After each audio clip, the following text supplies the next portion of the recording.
आपका second chapter class 11th का start करने जा रहा हूँ। सेकंड चैप्टर, ठीक है। सेकंड चैप्टर का जो नाम है classification of organism and virus, ठीक है student. Classification of organism and virus यानी कि जीवधारियों का वर्गीकरण एवं विषाणु। वायरस को हिंदी में क्या बोलते हैं स्टूडेंट? वायरस बोलते, विषाणु बोलते हैं। विषाणु हो गया। तो सबसे पहले इस टॉपिक को पढ़ने से पहले हम जान लें कि ये वर्गीकरण क्या है। क्लासिफिकेशन स्टूडेंट क्या होता है? बहुत सुना है क्लासिफिकेशन क्या है, क्लासिफिकेशन के बारे में सुना जाता है। तो आज ज़रा जान लें इस क्लासिफिकेशन के बारे में। परिभाषा क्या है, डेफिनेशन क्या है? जीवों की आकृति, आकार और उनके प्रकार आदि के आधार पर इन्हें अलग अलग समूहों में बांटा जाता है और बांटने की ही क्रिया क्लासिफिकेशन कहलाती है। बहुत ही चुनिंदा टॉपिक शॉर्टकट में। जीवों की आकृति, उसकी आकृति कैसी है, आकार कैसा है, प्रकार कैसा है आदि के आधार पर अगर उन्हें अलग अलग समूहों में बांट दे स्टूडेंट तो क्या कहलाता है? इसे ही क्लासिफिकेशन कहते हैं। जीवन भर नहीं भूलेंगे आप। आइए एक नई बात बताएं आपको। स्वीडन के वैज्ञानिक, स्वीडन के प्रसिद्ध वैज्ञानिक कैरोलस लिनियस, ये लिखा है स्टूडेंट। स्वीडन के वैज्ञानिक कैरोलस लिनियस ने अपनी पुस्तक, उनकी पुस्तक का क्या नाम था, पूछा था एग्जाम में, सिस्टेमा नेचुरी। सिस्टेमा क्या नाम है? सिस्टेमा नेचुरी। इसमें जीवों के नाम तथा वर्गीकरण की उन्होंने क्या करी थी? व्याख्या करी थी स्टूडेंट। इसीलिए तो इनको क्या कहते हैं? पिता कहते हैं। इसीलिए इन्हें वर्गीकरण विज्ञान का जनक कहा जाता है, ठीक है। एग्जाम में कोई आपसे पूछ ले कि भैया बताएं बेटा जरा कि वर्गीकरण विज्ञान का जनक कौन है, तो जनक कौन है? आपका कैरोलस लिनियस है। कोई दिक्कत स्टूडेंट? बहुत ही इजी। अभी बहुत मज़ा आएगा टॉपिक चैप्टर भी पढ़ने में। एनसीईआरटी का है, एनसीईआरटी टॉपिक चल रहा है आपका स्टूडेंट, इसलिए बहुत ही अच्छे समझिएगा।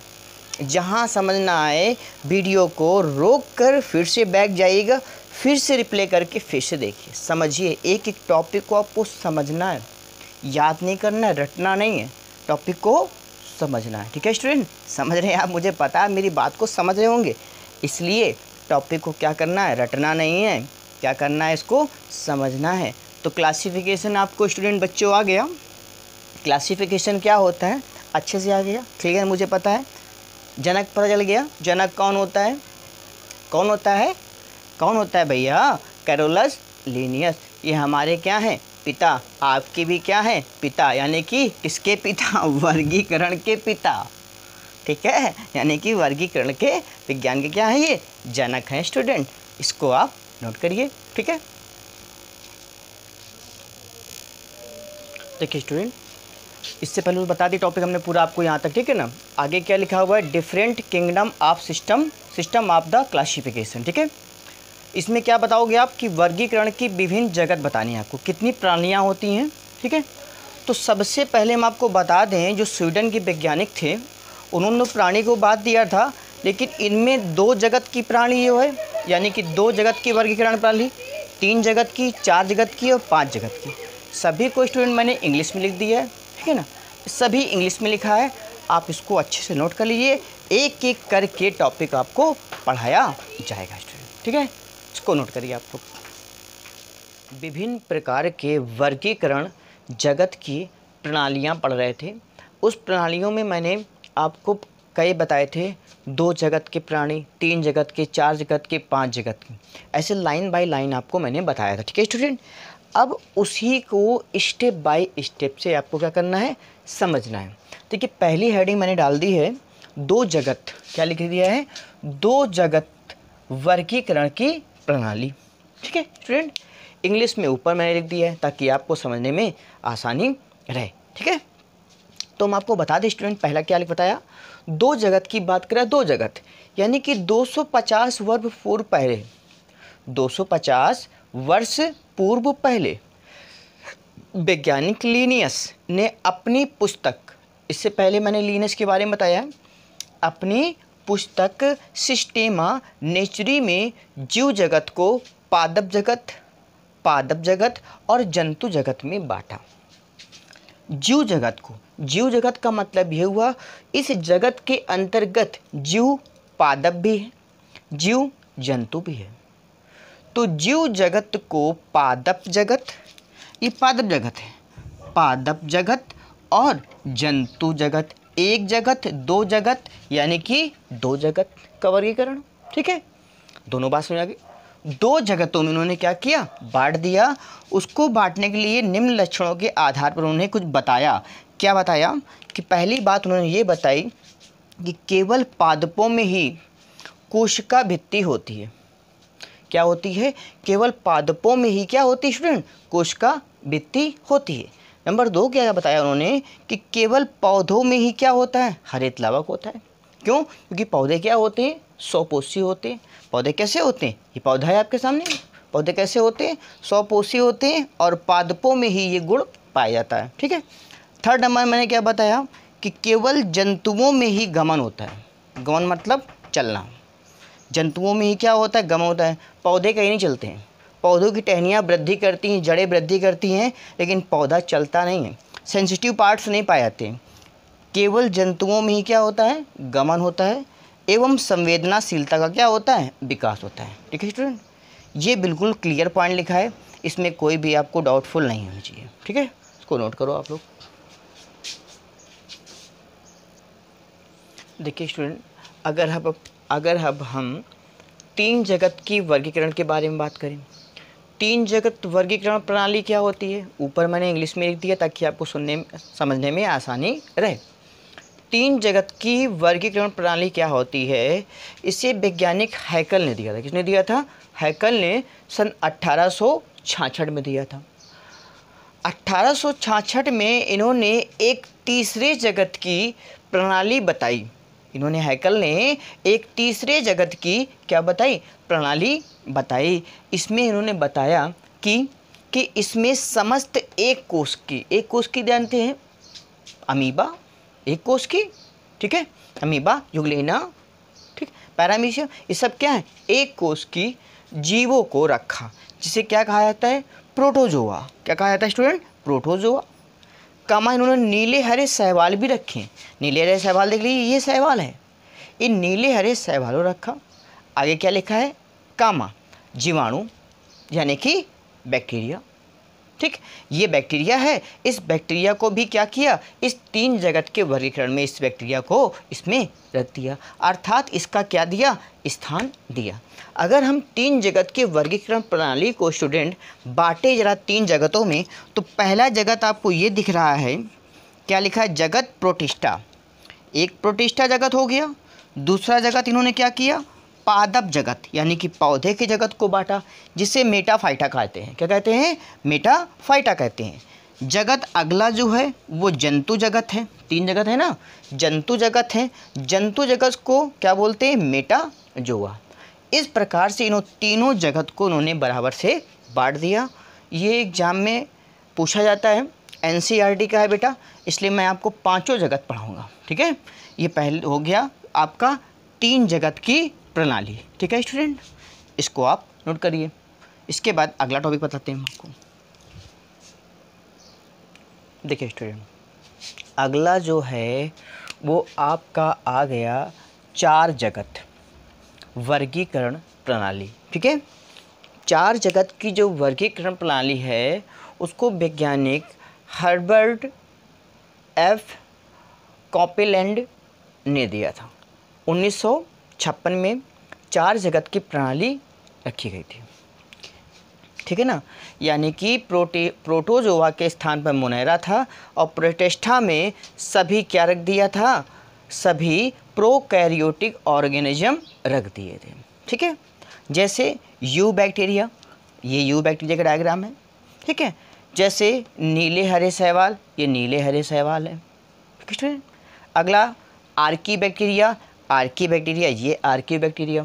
ठीक, आदि को रखा, इस जगत में जगत जो प्रोटिस्टा था उसमें एक कोष की तथा यूकैरियोटिक जीवों को रखा। एक कोष की अमीबा, यूग्लिना, पैरामीशियम, ये सब अमीबा यूग्लिना है। यूकैरियोटिक उससे थोड़े से बड़े जीवों को रख दिया।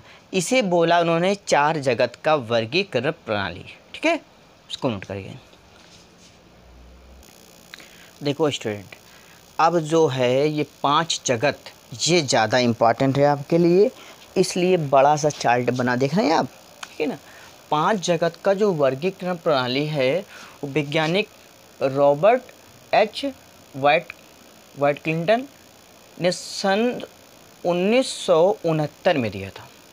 और इसे क्या उन्होंने क्या किया, सभी जीवों को 5 जगत में क्या कर दिया, विभाजित कर दिया। विभाजित करने के बाद इसमें कवक पादपों से कवक को क्या किया, पौधों से अलग कर दिया। इसके अंतर्गत 5 जगत दिए गए। 5 जगत में कौन कौन से जगत, 5 के नाम आपको बता रहे हैं। नंबर 1 आपको दिख रहा है मोनेरा, दिख रहा है स्टूडेंट, मोनेरा, प्रोटिस्टा, कवक, पादप, जंतु। 1 2 3 4 और 1 5। ठीक है, 5 को मैंने बांट दिया। नंबर 1 है आपका मोनेरा, दूसरा है प्रोटिस्टा, कवक, पादप और ये जंतु जगत। 5 को बांट दिया, इतने में कोई दिक्कत तो नहीं। अब बहुत गौर से समझिएगा इसको, बहुत गौर से वीडियो देखिएगा आप लोग, समझिएगा। मोनेरा में, अगर हम मोनेरा जगत में कोशिका की बात कर लें, सेल की बात कर ले, तो इसमें प्रोकैरियोटिक प्रकार की कोशिका पाई जाती है। मैंने शॉर्टकट में लिखा है, ठीक है, आपको शब्दों में बढ़ा के लिखना है। प्रोकैरियोटिक प्रकार की कोशिका पाई जाती है। प्रोटिस्टा की बात कर लें, प्रोटिस्टा जो होता है वो एक कोश की जीव होता है, तो उसमें यूकैरियोटिक प्रकार की कोशिका पाई जाएगी। भाई छोटा कोशिका है ना।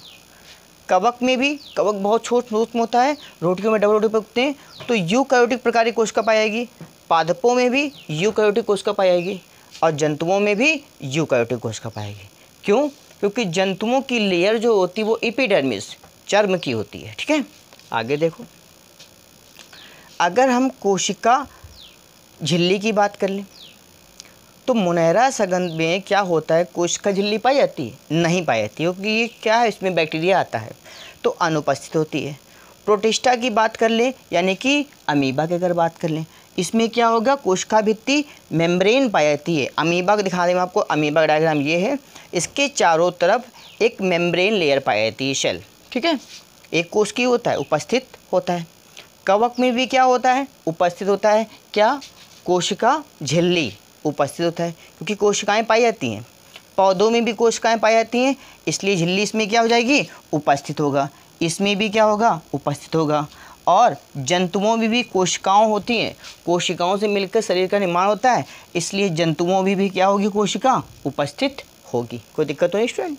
ठीक, अगर हम कोशिका भित्ति की बात कर लें कि मोनेरा जगत में कोशिका भित्ति किसके बनी होती है, तो सेलुलोज की बनी होती है। किसकी बनी होती है, सेलुलोज की बनी होती है। लेकिन प्रोटिस्टा में जो कुछ जीव होते हैं, उनमें कुछ जीवों में केवल सेलुलोज की पाई जाती है, कुछ जीवों में सेलुलोज की क्या पाई जाती है, भित्ति पाई जाती है। कवक की बात कर लें, कवक में भी क्या होता है, सेलुलोज की झिल्ली पाई जाती है। पादपों में भी सेलुलोज पाया जाता है। लेकिन जंतुओं में क्या होता है, भाई जंतु के अंदर क्या होती है, कोशिका भित्ति सेलुलोज की होती है क्या, नहीं ना, तो अनुपस्थित होती है। क्लियर, आ जाओ। माइटोकॉन्ड्रिया की बात कर लें, मोनेरा में माइटोकॉन्ड्रिया अनुपस्थित होता है। यानी बैक्टीरिया की बात कर ले मोनेरा जगत में, तो इसमें क्या होता है, माइटोकॉन्ड्रिया अनुपस्थित होता है। प्रोटिस्टा यानी कि किसकी बात कर लें, अमीबा की। डायग्राम दिखाइए भाई, डायग्राम ये आ गया आपके सामने, और डायग्राम में देखिए आपको कंट्रैक्टिव वैक्यूल बना है, और कंट्रैक्टिव वैक्यूल के चारों ओर क्या है, अमीबा है। ठीक, इसमें भी क्या होगा, उपस्थित होगा माइटोकॉन्ड्रिया।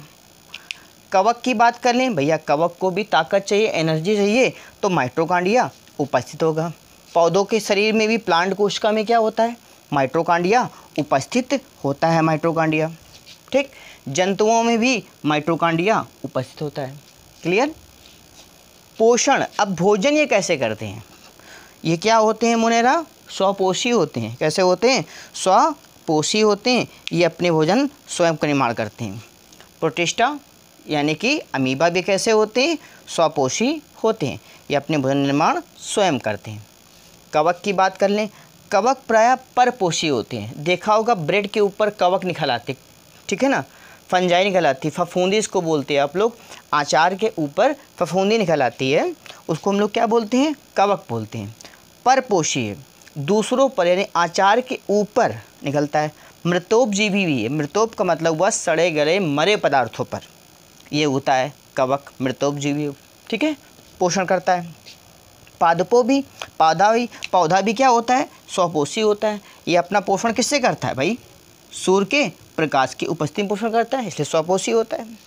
जंतु क्या होते हैं, परपोषी होते हैं, क्योंकि जंतु दूसरों से भोजन ग्रहण करते हैं। हम आप लोग कैसे भोजन लेते हैं, दूसरे लेते हैं, तो हम लोग क्या है, परपोषी हैं। ठीक है स्टूडेंट, आइए जनन की बात कर ले। अब मुनहरा जगत जो है वो जनन कैसे करता है, किसके द्वारा, संयुग्मन द्वारा। आगे जब टॉपिक पढ़ेंगे हम आपको बताएंगे संयुग्मन, कॉन्जुगेशन कैसे क्या होता है, ये संयुग्मन द्वारा होता है, ठीक है ना। प्रोटिस्टा में अगर बात कर लें तो संयुग्मन द्वारा भी होता है और गैमेट का युग्मक का निर्माण होता है। किसका बनता है, युग्मक का, इस शॉर्टकट में युग्मक लिखा मैंने, युग्मक का निर्माण होता है। और संलयन द्वारा क्या होता है, इसमें निषेचन होता है। कवकों में ऐसा नहीं होता है, कवकों में डायरेक्ट निषेचन होता है, ठीक है ना। कवकों में बेटा क्या होता है, डायरेक्टली निषेचन होता है। और किसकी बात कर लें, पौधों की बात कर लें, पौधों में भी पुष्पों द्वारा क्या होता है, निषेचन होता है। जब परागकण उड़ के जाते हैं पुष्प की वर्तिकाग्र पर तो निषेचन, परागण होता है, ठीक है ना। उसके बाद निषेचन की क्रिया होती है, निषेचन होता है। जंतुओं में भी निषेचन होता है, क्योंकि जंतुओं में भी मेल व फीमेल गैमेट्स का फॉर्मेशन होता है और युग्मक जुड़ते हैं, आपस में एम्ब्रायो बनता है, भ्रूण बनता है, भ्रूण से एक शिशु का निर्माण होता है, ये क्रिया निषेचन कहलाती है। ठीक है, तो ये 5 जगत का जो है क्लासिफिकेशन, ये बहुत इंपॉर्टेंट है। इसको आप अच्छे से स्क्रीनशॉट ले लीजिए और उसको नोट कर लीजिए, समझ लीजिए कहाँ पर क्या चीज़ बताया गया है। बहुत इंपॉर्टेंट क्वेश्चन है बेटा स्टूडेंट, ये आपका NCERT का है और बहुत ज़्यादा पूछा जाता है।